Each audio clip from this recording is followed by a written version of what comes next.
ของคุณทักษิณอันนี้น่าสนใจนะเพราะว่าล่าสุดที่ออกมาให้สัมภาษณ์นะคะกลับมาที่คุณดิเรกฤทธิ์คือแม้ว่าคุณทักษิณจะไม่ได้พูดตรงๆนะคะแต่การที่ให้สัมภาษณ์ว่าการเมืองไทยมันวุ่นวายทุกวันนี้เพราะคนที่อยู่ในบ้านป่าเอาปมนี้ก่อนคุณดิเรกฤทธิ์มองยังไงบ้างคือต้องเรียนอย่างนี้ว่าเขากล่าวได้นะอาจจะเป็นผลของผู้ถูกร้องไปขอคัดสำเนาแล้วว่ามีใครมาร้องบ้างกลุ่ม40 สวเหล่านี้เนี่ยคุ้นเคยกับใครอะไรอย่างไรนะซึ่งผมเนี่ยชี้ว่ามันไม่ใช่ประเด็นหลักไงครับคือการใช้อำนาจตรวจสอบเนี่ยมันไปกลั่นแกล้งใครไม่ได้ไงถูกไหมครับถ้าคุณไม่ผิดใช่ครับการใช้อำนาจตรวจสอบซึ่งท่านเรืองไกรใช้บ่อยๆอยู่แล้วเนี่ยมันเป็นสิทธิพลเมืองยังควรจะทำด้วยซ้ำไปเพราะฉะนั้นถ้าคุณไม่ผิดคุณบริสุทธิ์คุณสุจริตเนี่ยใครก็แกล้งคุณไม่ได้ถูกไหมครับหรือว่าการเลือกตั้งสวอย่างเงี้ยใครก็ล้มไม่ได้ถ้าทุกอย่างมันเป็นไปตามกฎหมายทุกอย่างมันทำตามที่กฎหมายกำหนดและข้อบังคับกติกาเจ้าหน้าที่ไม่บกพร่องอะไรต่างๆเนี่ยมันก็ใครก็ล้มไม่ได้ครับเพราะฉะนั้นต้องดูตั้งต้นตรงนี้ก่อนว่าการใช้สิทธิ์ตรวจสอบเนี่ยเป็นเรื่องที่ควรทำหรือไม่อย่างไรถูกไหมครับแล้วผมก็ไม่ได้คิดว่าเป็นปัญหาสำคัญถ้าหากท่านจะกล่าวหาหรือจะมาโจมตีเราว่าเราทำเพื่อใครอะไรอย่างไรซึ่งไม่ได้อยู่ในหัวสมองในการคิดเลยของคนที่ทำหน้าที่ตรงนี้นะครับก็เพราะคุณทักษิณแม้จะไม่ได้เอ่ยชื่อว่าหมายถึงใครแต่มีพูดไงว่าก็ไปดูสิว่าสวเนี่ยเป็นคนของใครถูกไหมคะแต่ว่าฝั่งเราก็ยืนยันว่าเราทำตามหน้าที่ใช่คือนอกจากเนื้อหาแล้วเนี่ยก็ต้องดูว่าเรื่องแบบนี้เนี่ยอย่างมองว่ามีดีลไม่มีดีลแล้วก็ศาลสั่งได้ถ้าตกลงกับผมแบบนี้ผมจะให้สวไปทำอย่างนั้นอย่างนี้ให้ศาลตัดสินอย่างนั้นนี้เนี่ยตรงนี้เป็นจินตนาการเองซึ่งไม่ควรจะใส่ความคิดแบบนี้ให้ประชาชนทั้งประเทศเข้าใจผิดนะเพราะหนึ่งเนี่ยเรื่องศาลและองค์กรอิสระเนี่ยท่านต้องเป็นอิสระไม่อย่างนั้นเป็นที่พึ่งของประชาชนทั้งประเทศไม่ได้หรอกถูกไหมครับและผมก็เชื่อว่าสวรัฐมนตรีนายกหรือแม้กระทั่งศาลที่ทำตามหน้าที่เนี่ยเราแบกความหวังความศรัทธาประชาชนเราแบกหน้าที่ที่กฎหมายมอบให้เนี่ยเราไม่ทำอะไรที่ไม่มีเหตุผลหรอกนะไม่ใช่ว่าเราไม่รักประเทศชาติเพราะฉะนั้นเราไม่ทำอะไรนอกกรอบที่เรามีอำนาจอยู่แล้วแต่คนก็สงสัยเหมือนกันเพราะวันนั้นเนี่ยจะว่าไปแล้วเนี่ยคุณทักษิณเปิดประเด็นนี้เองนะคะคือไม่ใช่ว่านักข่าวเหมือนไปถามว่าคุณทักษิณการเมืองมันวุ่นวายมารุมมาตุ้มทุกวันนี้เพราะใครแต่อยู่ๆคุณทักษิณก็พูดมาเองเลยว่ามันไม่ได้มีดีลอะไรทั้งนั้นแหละแต่การเมืองไทยที่มันวุ่นวายอยู่ทุกวันนี้เนี่ยเพราะคนในป่าหรือเปล่าแต่ก็ไม่ได้เอ่ยชื่อว่าเป็นใครทีนี้อยากจะให้คุณดิเรกฤทธิ์ลองวิเคราะห์ว่าทำไมคุณทักษิณจึงพูดแบบนี้ออกมาหลุดไหมหรือตั้งใจจะส่งสัญญาณอะไรหรือเปล่าก็เป็นธรรมดาในทางการเมืองก็ผู้ที่ปฏิบัติหน้าที่เนาะก็มีที่มาอะไรต่างๆแน่นอนว่ากรณีของสวชุดนี้นะก็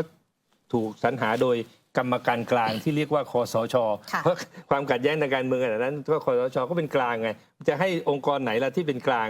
เขาก็มีส่วนในการให้ความเห็นชอบนะที่จะเลือกสวมาเพราะฉะนั้นเขาก็เห็นประวัติใครเคยอยู่กับใครเคยร่วมงานกับใครเคย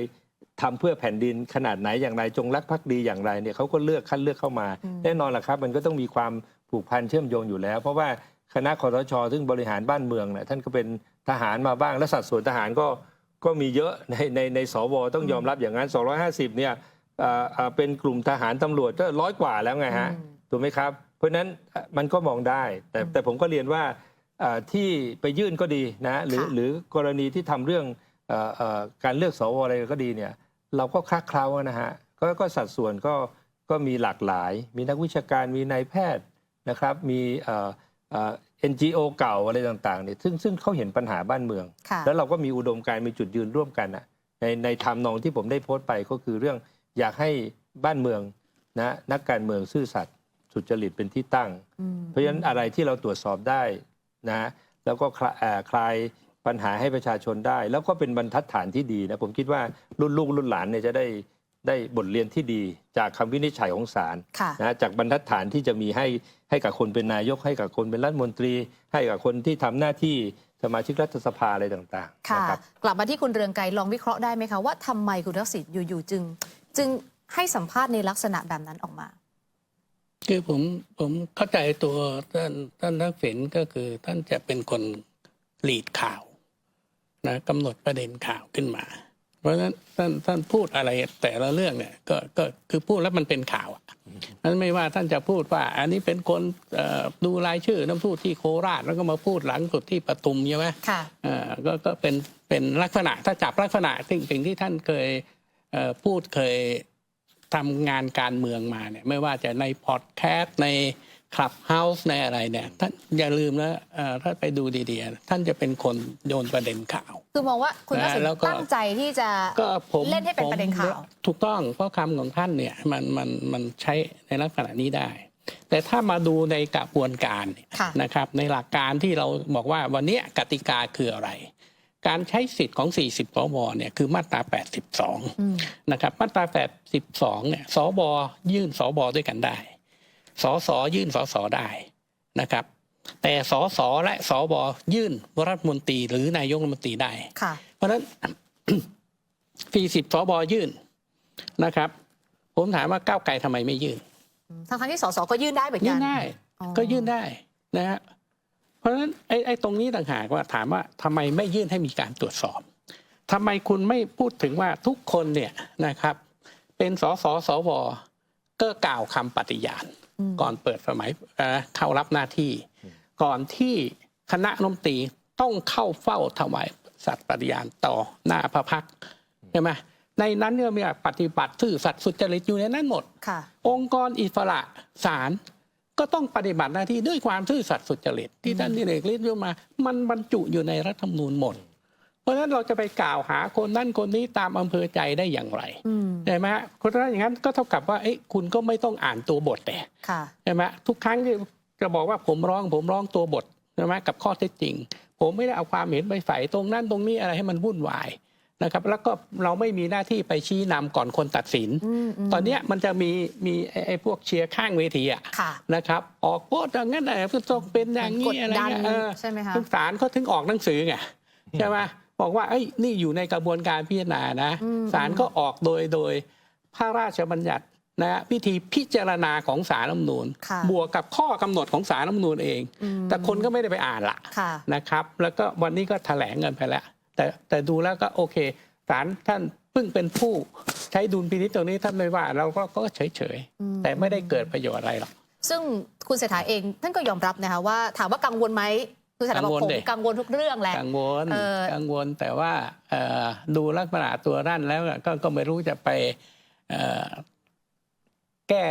ยืดยาวทำไมใช่ไหมก็คือว่าให้15 วันฉันก็ยืด15 วันต่างกับก้าวไกลขอ3 ครั้งนะขยายเวลา3 ครั้งทั้งที่บอกว่าผมไม่กลัวหรอกแต่คุณขอขยาย3 ครั้งนะมันดูย้อนแย้งกันใช่ไหมก็แล้วแต่พี่น้องประชาชนผมพูดให้ฟังให้เห็นข้อสังเกตใช่ไหมฮะอย่างของท่านเศรษฐาท่านก็ไม่ได้มาเปิดหรอกว่าท่านแก้ข้อกล่าวหาอะไรเพราะข้อกล่าวหา40 สวเนี่ยมีแค่2 อนุ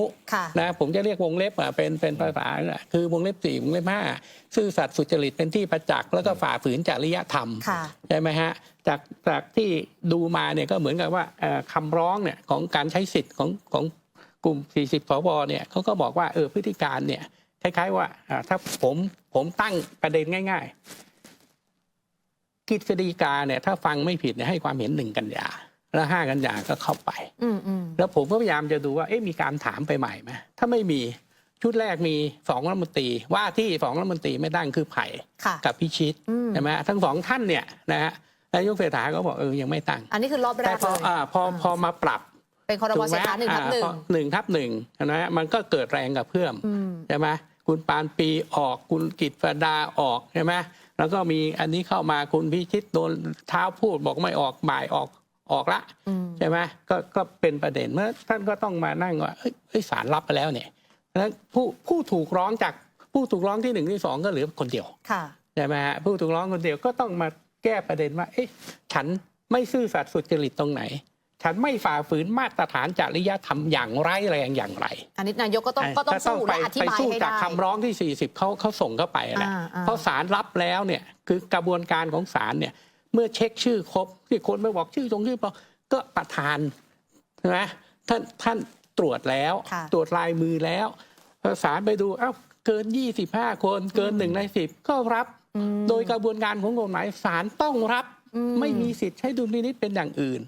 นะครับอันนี้ต้องรับพอรับเสร็จก็ต้องส่งคำร้องให้ผู้ร้องแก้ข้อกล่าวหานับ15 วันนับจากวันที่ได้รับคำร้องนะแต่ก็ขยายได้แต่ถ้านายกไม่ขยายก็เป็นสิทธิ์ของท่านได้ว่าให้มันจบไปคือจบออกมาคือท่านรอดหรือจบออกมาคือท่านไปมี2 อย่างแค่นั้นเองซึ่งก็ต้องรอดูเราก็ไม่ใช่คนตัดสินสมมติถ้าศาลตัดสินออกมาเป็นบวกกับคุณเศรษฐาทวีสินคุณเศรษฐารอดเป็นนายกต่อ40 สวโอเคไหมคะโอเคครับก็ความสำเร็จเราก็คือศาลรับนั่นแหละนะฮะแล้วก็ผมก็บอกว่าตรงนี้เนี่ยมันเป็นประโยชน์กับทุกฝ่ายครับเป็นประโยชน์ทั้งรัฐบาลนะทั้งรัฐสภาด้วยแล้วก็ทั้งพี่น้องประชาชนทั้งประเทศด้วยจะได้มีบรรทัดฐานที่ดีถ้าท่านรอดท่านสง่างามมากเลยถูกไหมครับว่าข้อกล่าวหาที่ประชาชนคลางแคลงสงสัยว่าท่านมีมนทินท่านไม่ซื่อสัตย์อะไรต่างๆเนี่ยมันก็เคลียร์ครับท่านสง่างามเราก็พร้อมที่จะให้ท่านนำพารัฐบาลของประชาชนได้เราก็พร้อมที่จะร่วมมือขับเคลื่อนประเทศไปด้วยกันได้อย่างเต็มภาคภูมิผมว่าคิดว่าเป็นเรื่องที่ดีครับคือตรวจสอบให้มันสิ้นสงสัยท่านดิเรกฤทธิ์คิดยังไงกับคนที่ออกมาแฉว่าตอนนี้มันมีขบวนการโค่นนายกเลยคือมันเหมือนกับว่าการที่40 สวเข้าชื่อสอยนายกเนี่ยมันมีขบวนการมันมีการจัดตั้งมันมีการคิดมาแล้วว่าจะเล่นงานแบบนี้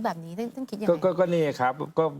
ย้อนไปประเด็นเดิมก็คือว่าประเด็นตั้งต้นเนี่ยเราทำหน้าที่ของเราเป็นองค์กรตรวจสอบหนึ่งนะซึ่งแน่นอนประชาชนสสก็ตรวจสอบได้และเราก็เป็นสวที่ดูแล้วเนี่ยมันเป็นอำนาจเราที่ควรทำเราก็ทำเลยครับเพราะฉะนั้นมันจะผิดจะถูกเนี่ยมันไม่ใช่คนที่ไปตรวจสอบมันอยู่ที่การกระทำของคุณ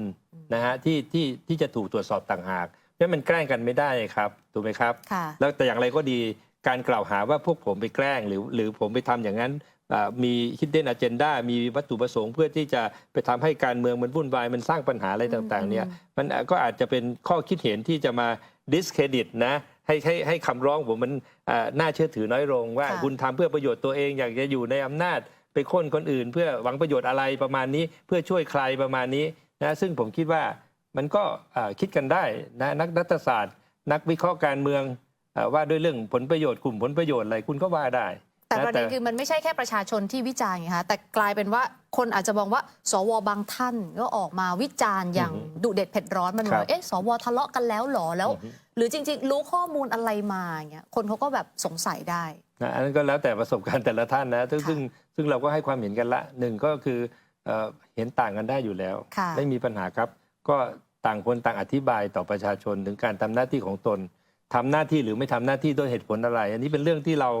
เป็นเจ้าที่ของรัฐอยู่แล้วนะฮะคนหนึ่งที่จะต้องทำอะไรด้วยเปิดเผยโปร่งใสมีเหตุผลอธิบายต่อประชาชนเพียงแต่ว่าที่ผมออกมาตำหนิกันก็เพราะว่าท่านก็ไม่ควรจะไปตำหนิคนอื่นเขาที่ท่านเขาเห็นไม่เหมือนกับท่านประมาณนี้ว่าเขาไปสร้างปัญหาใช่ไหมฮะว่าเขาไปกันแกล้งพรรคการเมืองอะไรประมาณนั้นจึงมีเรียกว่าเวทีปราศัยภาคประชาชนอะไรเขาก็ออกมาบอกทำไมสวคนนี้มาปกป้องทำหน้าที่เป็นโฆษกให้บางพรรคหรืออย่างไรนะเราไปประกฏคนที่ทำหน้าที่โดยสุจริตที่เข้าไปยื่นเรื่องต่างๆได้อย่างไรมันก็มีมุมกลับมาเหมือนกันเอาจริงๆสว250 คนทะเลาะกันไหมคะเขาไม่เรียกว่าทะเลาะนะ ก็ไอความเห็นมันต่างมุมนะอย่างที่ท่านเรืองไกรบอกบางทีตีความกฎหมายก็ยังเห็นแย้งกันได้แล้วก็กรณีนี้นอกจากกฎหมายจะเห็นแย้งกันแล้วเนี่ยข้อเท็จจริงที่เกิดขึ้นมันก็มีมุมมองที่ต่างกันได้เหมือนกันบางคนก็บอกว่ามันก็น่าจะจบอยู่ที่รัฐมนตรีพิชิตนะเมื่อเขาออกไปแล้วมันก็ไม่ได้มีประเด็นที่จะต้องไปกล่าวหาท่านนายกนะมันจะนี้หรือเปล่าแล้วการตรวจสอบว่าท่านสุจริตไม่สุจริตมันเป็นนามธรรมอย่างฝ่ายค้านเขายกอย่างว่ามันเป็นนามธรรมมันไปยื่นไม่ได้อะไรอย่างเงี้ยมันก็มีความเห็นต่างได้ครับก็ยืนยันมันไม่ได้ทะเลาะกันแต่อาจจะเป็นมุมมองที่ไม่ตรงกันซึ่งเราเคารพความเห็นที่แตกต่างอยู่แล้วครับถูกไหมคะเดี๋ยวพักกันเอาไว้ตรงนี้คู่เดียวนะคะเดี๋ยวช่วงหน้ากลับมาคุยกันต่อประเด็นใหม่มีข่าวว่าประเด็นคุณทักษิณคดี112มีการร้องขอความเป็นธรรมเพิ่มเติมอยากรู้เหมือนกันว่าในมุมข้อกฎหมายทำได้ไหมและรวมไปถึงเรื่องของปมการยุบพรรคก้าวไกลพรรคก้าวไกลออกมาแถลงสู้เลยศาลรัฐธรรมนูญไม่ได้มีอำนาจในการยุบพรรคก้าวไกลกกตมีการข้ามขั้นตอนการกระทำของพรรคก้าวไกลมันจะเข้าข่ายในการกดดันศาลรัฐธรรมนูญหรือไม่ถ้าคุณเศรษฐาหลุดจากการเป็นนายกรัฐมนตรีพรรคก้าวไกลโดนยุบเรื่องของสวต้องเลื่อนไปก่อนการเมืองไทยจะเดินอย่างไรต่อไปช่วงหน้ากลับมาถอดรหัสวิเคราะห์กันค่ะมาร่วมสนับสนุนท็อปนิวส์นำเสนอความจริงได้แล้ววันนี้เพียงกดปุ่ม Super Thanks แล้วเลือกจำนวนเงินตามที่ต้องการได้เลยครับขอบคุณครับ